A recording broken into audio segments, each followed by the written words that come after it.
Hello, I'm Justin. I'm Rachel, and this is week 1 of Beginner Swing at Wednesday Night Hop for June 2019.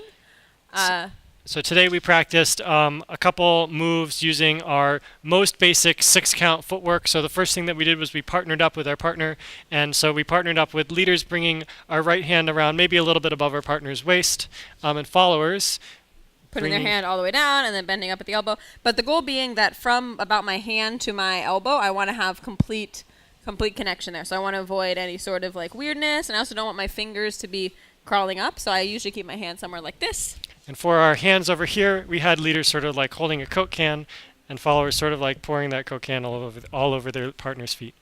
So then we practiced this basic step, step, rock, step, step, step, and we practiced turning it, and we said to make it turn, maybe leaders step around their partner a little bit, and their partner steps in between their feet right there in that step. And then we did a move that we called a tuck turn, and it looked like this. Rock, step, step, step, rock, step. And we said that this tuck turn gets led leaders by us doing two things. Number one, us creating a more rotational rock step with our partner. Rock, step, step, as opposed to just a rock, step, step. And number two, with our right hand asking our partner to go under our left hand, so it would look like this. Rock, step. Right here, I use my right hand to ask my partner to go under. And we said that in swing dancing, we're not really interested in making our partner do anything. It's just sort of a suggestion, just like you would suggest to your friend that they come with you in a certain direction or something like that.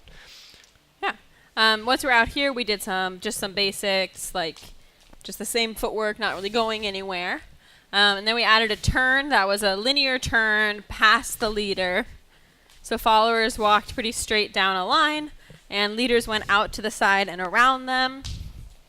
And then the last move that we did at the end of class was sort of combining the first two moves that we did into a open position tuck turn, essentially, which looked like this. Rock, step, tuck, turn. And we'll show it from this angle. So we go open and closed through. For followers, there's no person here, but what I'm doing feels very similar to what I was doing before. It's different for leaders, though. Yeah. And the sort of key thing that we want, the sort of fundamental of swing dancing that we want to introduce you to here is that before we go in one direction, we often go more in the other direction. So in this move, the first thing that's happening is that there's a tuck, which is rotational. To create the tuck in, Rachel wants to go in. In order for that to happen, we first go out a little bit, out and in. And then the second thing we said is that in this move also Rachel is traveling in this direction. In order to make the travel happen in this direction, we first go a little bit in the opposite direction. So this tuck also travels a little bit in that direction. It looks like this. Out and in, turn, rock, step. So that was it. We'll see you all next week for some more fun.